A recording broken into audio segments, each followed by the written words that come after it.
2 minutes into the second quarter, you're down 14-0. The offense has one foot down. From there, you have 1 point to nothing. What play? We talk about how we plan to win, and it starts with a fast start. Obviously, we didn't do that on either side of the ball, but we talk about winning the middle 8, and that's the last 4 minutes of the second quarter, the first 4 minutes of the third quarter, and they were able to compartmentalize and focus on what was ahead of them. Took advantage of the opportunity. We were able to score, a couple points there and cut it to, I think 14-6, right? And then we knew that they were going to get the ball, that we needed to create some momentum in the first 4 minutes of the third quarter. Just super proud of the guys overall because they accepted the challenge. We knew that BC was going to come in here and they were going to try and start fast, and they did. And we allowed some of it with just some uncharacteristic mistakes, but they found a way to persevere through it. They didn't get down. They didn't start pointing fingers. They all looked at themselves in the mirror and said, hey, we're going to figure out what it takes, and just super proud that for the last 43 minutes they were able to keep them out of the end zone. Mike, what was your question? And then Greg. Yeah, I guess you got 2 big touchdowns there from Malachi Fields, Jonas Silver, back-to-back, both Charlotte, both good. Yeah. How special is a moment like that, especially when you come back home? Man, you got homecoming, right? So they're local. So I know they probably had a bunch of friends and family in the stands. Man, the 89 teams back in town, and it's just so happy for those guys, and they've been leading the way.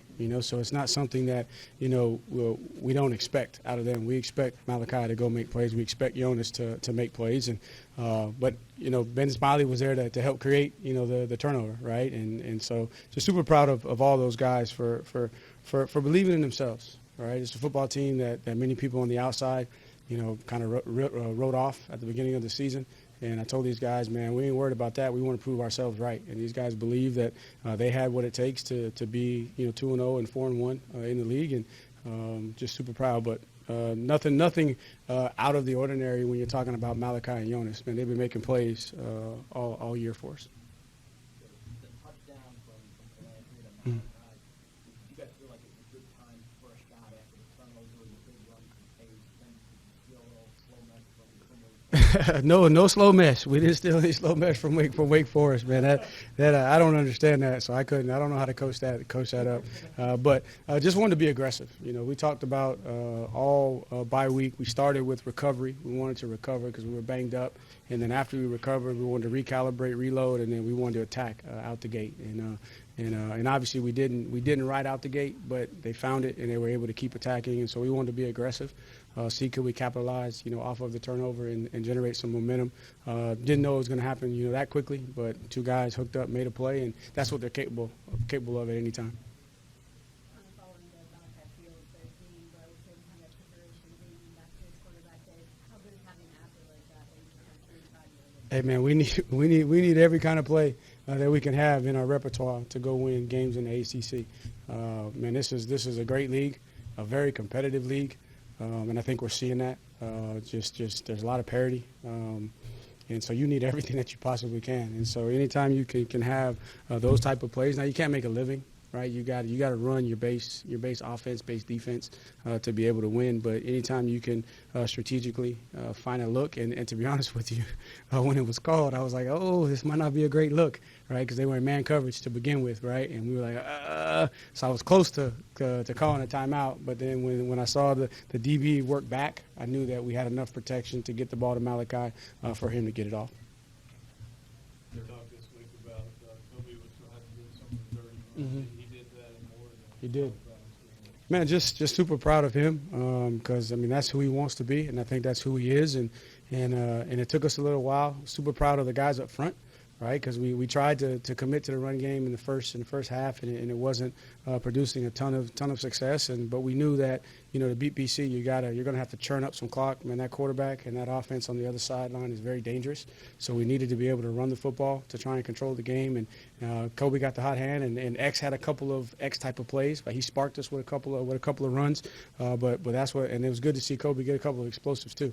He hit some of the dirty push the pile type of runs, and that's what we need, right? Because I know it may not be the sexiest thing to have a 4-yard gain, right? But that's a big thing for offensive play calling, man. When you're 2nd and 6 it's a whole lot better than 2nd and 8 or 2nd and 9, right? And you're 2nd and 3 because you got a 7-yard gain when you hand it off. That helps Dez be able to call an aggressive game. But just super proud of Kobe. Late in the second quarter, BC got across the 35-yard line. They have a chance to go up 21-3 or 17-3. You end up forcing a punt, then you drive basically going to the field with that field goal. You feel that was like a pivotal sequence there?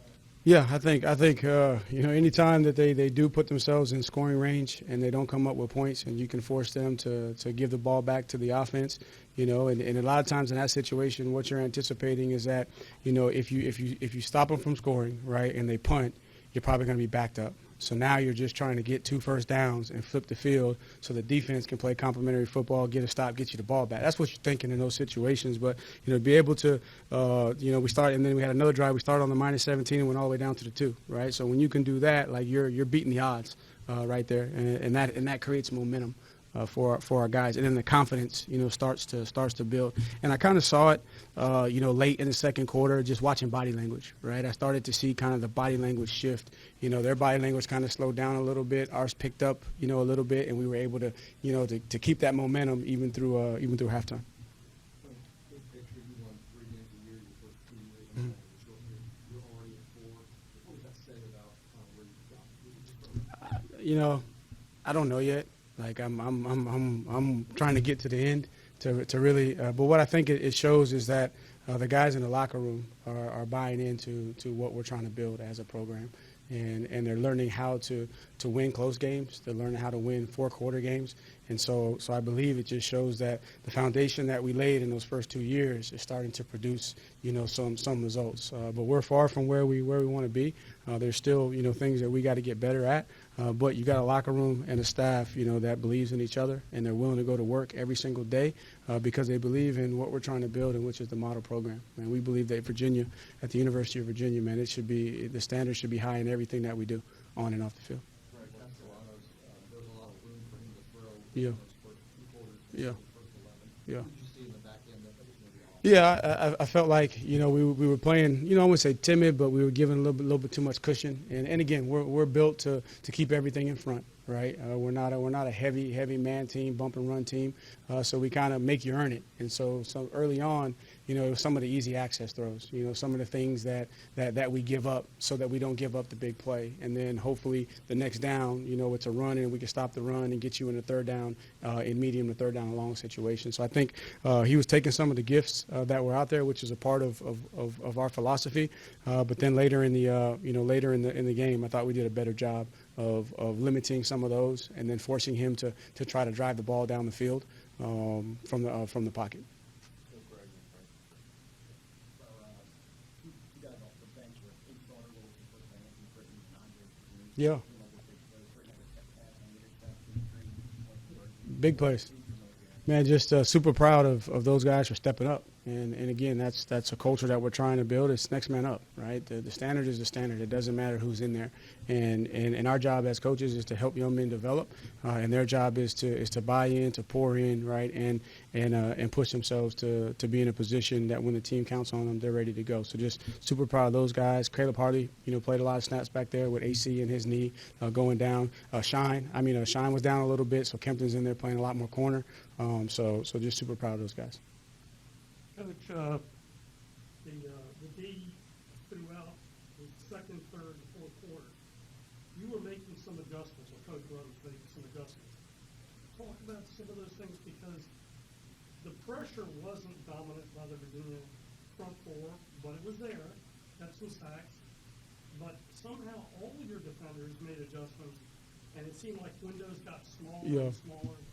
I just think overall the guys did a better job of just focusing on doing their job, to the level that we needed it to be done. I thought we had some uncharacteristic busts in the first quarter in particular that led to some big plays. I think overall the guys just their energy picked up, their focus picked up, and then they just started playing coordinated football. And we knew that you got to be careful rushing this quarterback, right? Because if you're too aggressive and you're up the field, he's gone. right? So you got to try and keep him in the pocket. And then also, too, it was a lot of quick stuff, get it out of his hand, right, early on. So your pressure's not going to get there. But I thought they became a little bit more disruptive as the game went on. From that standpoint, and then the guys on the back end, man, just started doing their job with precision, and that was the message at halftime, right? The effort alone is not going to get it done. Like, we got to be precise in what we're doing. So just overall, a couple of adjustments by Rudd and the staff, but more importantly, the guys made the adjustments and just started to execute with more precision. Slade was on the 89 team this weekend. Yeah. Did he say anything to the team or to the staff Oh yeah. about that team? Not a ton, but he let it be known that he was a part of that team. He even asked me could he suit up and play. I don't know if y'all saw the little video. We had a little fun with the video, but he let it be known, one, what that team accomplished, and then two, what our record overall versus BC had been over the years. Being 1-7 prior to the night. So he let it be known, and then he had a good time. Those guys were back in town, and they toured the facility, and hopefully they got to sign the wall. And I hate that the timing didn't work. I didn't get to see all of them, but I know Slade represented well with those guys. And man, it was an honor to be able to do the kind of the throwback-ish uniform to honor those guys, because again, man, I'm trying to build a complete program, and part of that is being connected. So you got to be connected to the past, right, with the present as we build towards the future. So just super proud of those guys were able to come back, be honored. Man, it was a team that was different, and we want to be different, right? And to be different, you have to do different, and then sometimes you got to hang around different folks, so that some of their magic rubs off on you. Coach Smith, in and out of the lineup in the weeks leading up to this game. Today, big PBU, game 2 interception. What did he show you in practice, not only to be out there so much today, but then also speak with performance? Yeah, just consistency in his performance in practice, and he's having to do a lot because he's a swing guy. So he's having to be ready to play corner. He's having to be ready to play, behind Corey out there to the field as our field safety. So he's having to do a lot. But he's just shown consistency in performance to earn the opportunity to be out there, and then he made big plays when he was out there. So just excited for him. I got two quick ones for you, Coach. First off, you guys had a lot of long possessions, I'd say, through those first 3 quarters of play. Would you say that wore down the defense a lot, leading to more offensive success late? The longer we keep the ball, the less that they have it, and so we were able to find some run game, which contributed to that. And again, anytime you have long possessions, man, it does put pressure on the defense, and if you're running it too. And so it helps us because again, we talk about getting stronger as the game goes on. The harder it is, the better we play. So it was awesome to see those guys, man, rise to the occasion and put together those long drives and then help the defense. And then the flip side, defense is a little bit fresher. They're moving a little bit faster when they get on the field. Just talk to me, how proud was this win for the team, for the kids, for the coaching staff? Because you guys were down for so long and then come away with so many good plays in a row, defensively and offensively. Just talk to me a little bit about that. Yeah, I told them it was a team win because it took everybody, all 3 phases. I told them I felt like it was a culture win. I believe that BC, as a program, historically has a good culture, right? And that culture is built off of toughness, running the football. So I felt like it was a culture win. We had a chance to kind of show, what kind of toughness we have as a team. And then I felt like they just proved themselves right. And they're believing in each other. They're believing in themselves. And they're really starting to have it ingrained that it's the next play. Regardless of what happens the previous play, it's the next play. And the game's not over.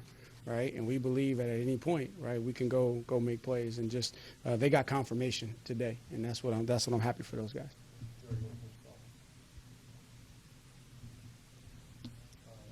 Just a few weeks ago, you guys were near the bottom of the BSN fortune teller. Now you're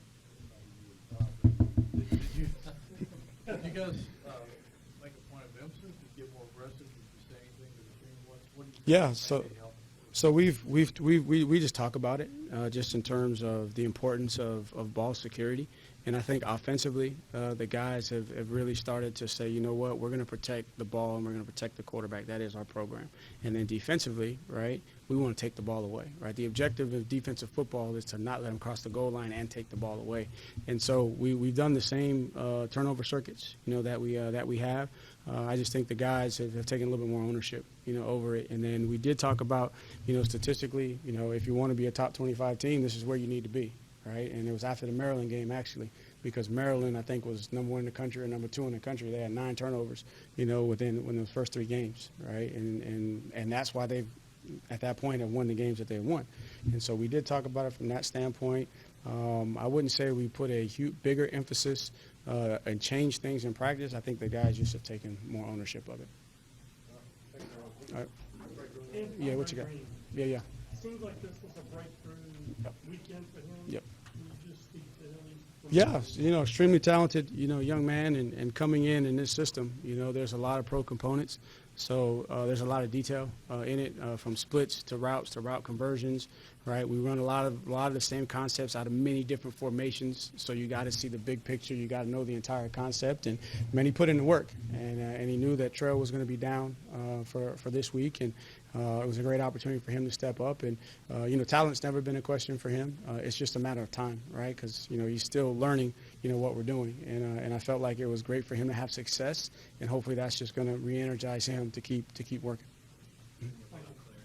On Clary, it's his. So he had an infection on his right knee, right, to start the game. It's his other knee. I don't know what the prognosis is. I know he tried. I think it happened maybe in the second quarter, and he tried to play through it. But I'll get an update for you guys on Tuesday with that. All right, appreciate it. Thank y'all.